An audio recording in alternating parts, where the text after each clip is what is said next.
Hello good morning friends, कैसे हैं आप? आशा करता हूँ कि स्वस्थ होंगे। मेरा नाम है ऋतुराज। दोस्तों, आज की क्लास में पढ़ने वाले हैं केंद्रीय बजट 2021 एंड 22 के बारे में कुछ इंपॉर्टेंट क्वेश्चंस। चलिए स्टार्ट करते हैं। पहला क्वेश्चन है यहाँ पे, वित्त मंत्री निर्मला सीतारमण के मुताबिक सीनियर सिटीजन्स के लिए स्पेशल ऐलान में कितने साल से अधिक आयु के लोगों के लिए अब आईटीआर इनकम टैक्स रिटर्न जो है वो नहीं भरना होगा। According to the Finance Minister Nirmala Sitharaman, in a special announcement for the senior citizens, how many years of age will no longer have to fill ITR? चलिए इसका answer comment में दीजिए। ऑप्शन है आपके पास 65 साल से अधिक आयु के लोग, 75 साल से अधिक आयु के लोग, 68 साल से अधिक आयु के लोग या फिर 72 साल से अधिक आयु के लोग।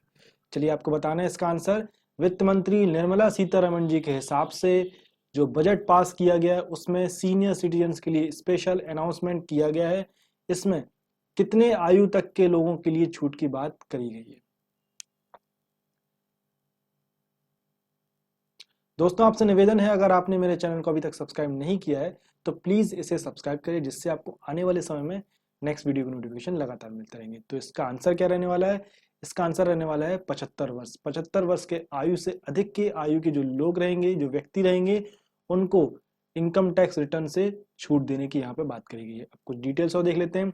भारत का केंद्रीय बजट 2021-22 संसद में पेश करते समय वित्त मंत्री निर्मला सीतारमण ने सीनियर सिटीजन्स के लिए आयकर रिटर्न्स आईटीआर के बारे में यह स्पेशल ऐलान किया कि अब 75 साल से अधिक उम्र वाले सीनियर सिटीजन्स को टैक्स जमा करने में इस वर्ष से राहत दी गई है।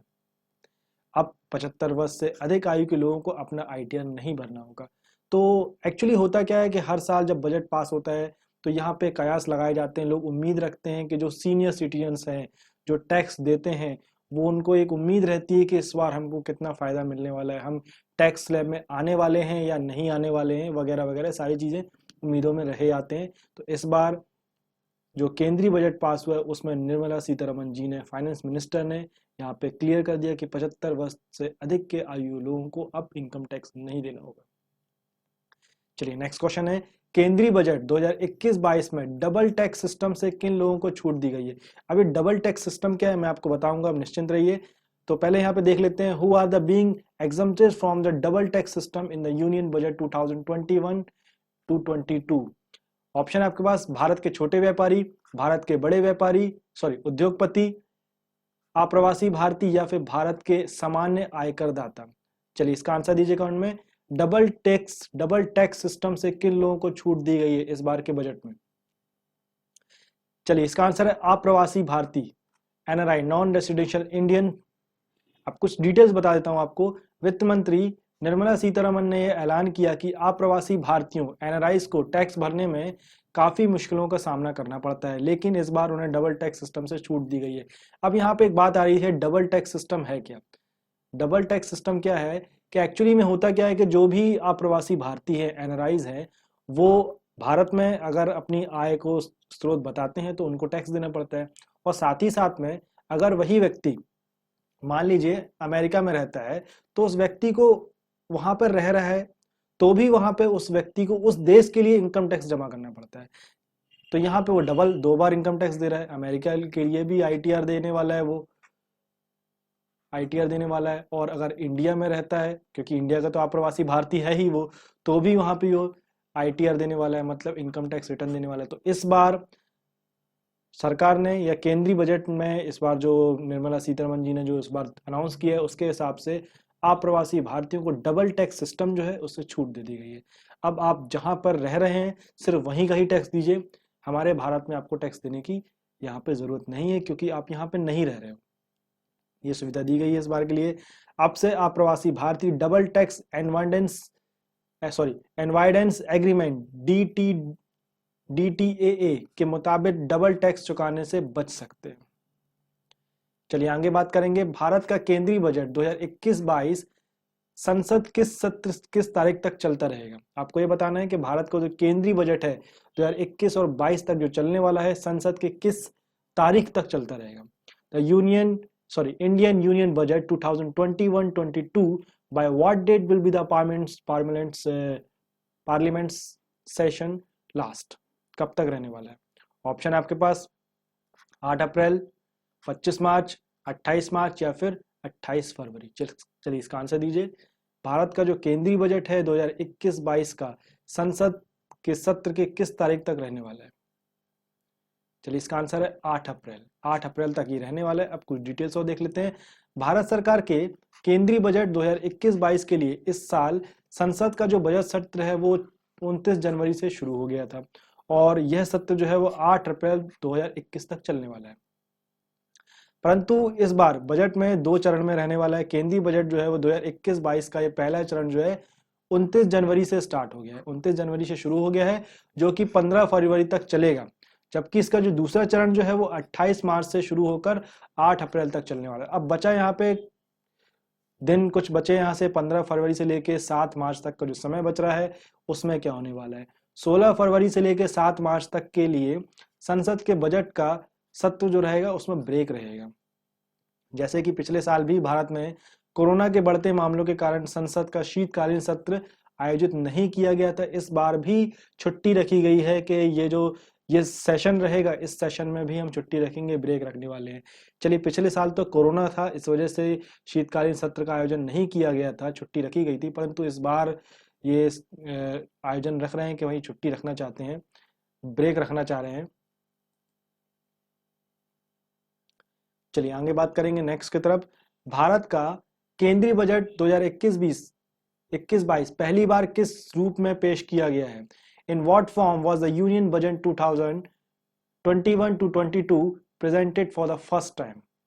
ऑप्शन है आपके पास बजट की हार्ड कॉपी के रूप में, बजट ब्रोशर के रूप में, बजट की सॉफ्ट कॉपी के रूप में या फिर इनमें से कोई भी नहीं।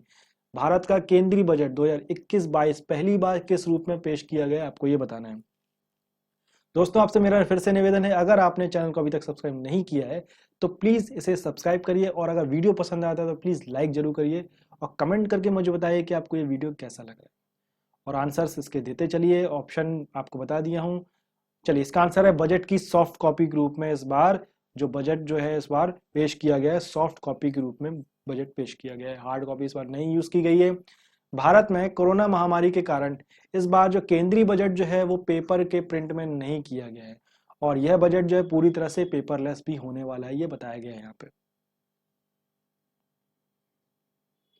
अभी तक सांसदों और मीडिया के लिए बजट की हार्ड कॉपी जो कि पेपर प्रिंटिंग होती थी दी जाती थी, लेकिन पहली बार यह आम बजट पूरी तरह से पेपरलेस है और इस बार सांसदों को बजट की सॉफ्ट कॉपी दी गई है। चलिए आगे बात करेंगे। भारत की वित्त मंत्री ने इस साल के आम बजट के लिए कौन सा ऐप लॉन्च किया है? अभी हमने पिछले ही क्वेश्चन में पढ़ा यहाँ पर कि इस बार का जो बजट है वो सॉफ्ट कॉपी रूप में किया गया है, सॉफ्ट कॉपी के रूप में लॉन्च किया गया है, तो इसी बजट को किस ऐप के थ्रू लॉन्च किया गया है आपको ये बताना है। Which app has been launched by the finance minister of India for this years general budget? चलिए इसका ऑप्शन है केंद्रीय budget mobile app, Bharat budget app, India budget app 2021 या फिर आम बजट 2021-22। चलिए इसका आंसर दीजिए। उस ऐप का नाम क्या है जिससे इस बार आम बजट को पेश किया गया? चलिए इसका आंसर है केंद्रीय बजट मोबाइल ऐप। भारत की वित्त मंत्री निर्मला सीतारमण ने सभी हितधारकों को केंद्रीय बजट की जानकारी आसान और त्वरित पहुंच के द्वारा प्रदान करने के लिए केंद्रीय बजट मोबाइल ऐप लॉन्च किया।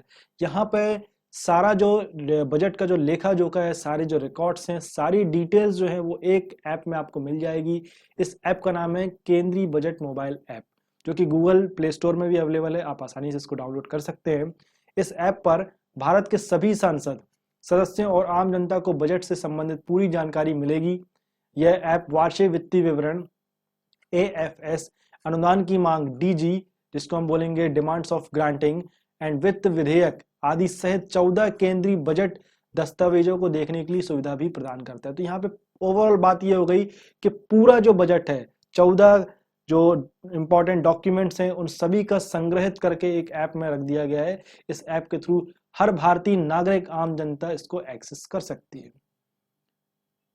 भारत सरकार के इस ऐप को आप गूगल प्ले स्टोर से भी डाउनलोड कर सकते हैं। तो इस बार का जो बजट जो पेश किया गया है मानते हैं कुछ इसमें विसंगतियां रही हैं कि क्या महंगा हुआ, क्या सस्ता हुआ, पेट्रोल में एग्रीकल्चर सेस लगा दिए गए, इससे महंगाई थोड़ी सी और बढ़ जाएगी। मानते हैं कि एग्रीकल्चर सेस लगाने से एग्रीकल्चर विभाग में जो डिपार्टमेंट है उसमें कुछ फायदा होगा, रेवेन्यू बढ़ेगा, परंतु इससे आम जनता पर भी कुछ प्रभाव पड़ने वाला है। और क्या क्या चीज़ें महंगी हुई हैं, क्या नहीं हुई, सब आपने देखी होंगी, हम उन सभी को डिस्कस करने वाले हैं। परंतु यहाँ पे एक बहुत अच्छी चीज़ ये की गई है कि इस बार का जो बजट जो है वो आम आदमी आसानी से देख सकता है एक मोबाइल ऐप के थ्रू। चलिए आगे बात करेंगे। सरकार 6 वर्षों में कितना परिव्यय के साथ पीएम आत्मनिर्भर, सॉरी ये स्पेलिंग थोड़ी सी मिस्टेक हो गई है, पीएम आत्मनिर्भर स्वच्छ भारत योजना शुरू करेगी। The government will be launch PM आत्मनिर्भर स्वच्छ भारत योजना with how much outlay over 6 year. कितना खर्च करने वाली है 6 वर्ष के लिए पीएम आत्मनिर्भर स्वच्छ भारत योजना? 74,000 करोड़ रुपए, 86,520 करोड़ रुपए, या फिर 64,180 करोड़ रुपए, या फिर 53,250 करोड़ रुपए? चलिए इसका आंसर है 64,180 करोड़ रुपए। प्राथमिक, माध्यमिक और तृतीयक स्वास्थ्य देखभाल प्रणाली को विकसित करने, मौजूदा स्वास्थ्य प्रणालियों को मजबूत करने और 6 वर्षों में लगभग 64,180 करोड़ रुपए के परिव्यय के साथ भविष्य के स्वास्थ्य हस्तक्षेपों को समर्थन करने के लिए पीएम आत्मनिर्भर स्वच्छ भारत योजना शुरू की जाएगी। यह राष्ट्रीय स्वास्थ्य योजना स्वास्थ्य मिशन के अतिरिक्त होगा। यहाँ पे ये जो मिशन जो है ये राष्ट्रीय स्वास्थ्य मिशन के अतिरिक्त होगा और लगभग 17,000 ग्रामीण और 11,000 शहरी स्वास्थ्य देखभाल केंद्रों का समर्थन भी करेगा। केंद्रीय बजट 2021-22 में इनमें से कौन सी दो चीजें जो है वो महंगी हुई है, आपको बताना है। महंगी तो बहुत सी चीजें हुई हैं, परंतु यहाँ पे जो ऑप्शन दिया हुआ है इनको देखते हुए बताना है कि कौन सी चीजें जो है वो महंगी हुई हैं। Which of these two items have been expensive in the budget, Union Budget 2021 to 22?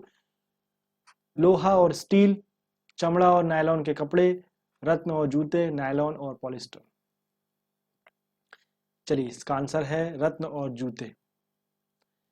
केंद्रीय बजट 2021 टू 22 में इस साल निम्नलिखित वस्तुओं के दाम बढ़े हैं।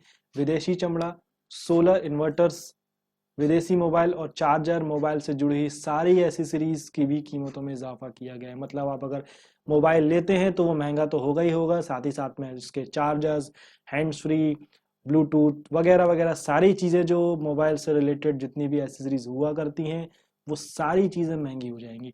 और विदेशी मोबाइल, हम क्योंकि अधिकतर विदेशी मोबाइल का ही यूज़ करा करते हैं, सैमसंग हो जाए, चाहे एप्पल हो, मोटरोला हो, या फिर MI वगैरह हो गए, सारे जो मोबाइल से सब विदेशी मोबाइल ही हैं, तो ऑब्वियसली सारे महंगे होने वाले हैं।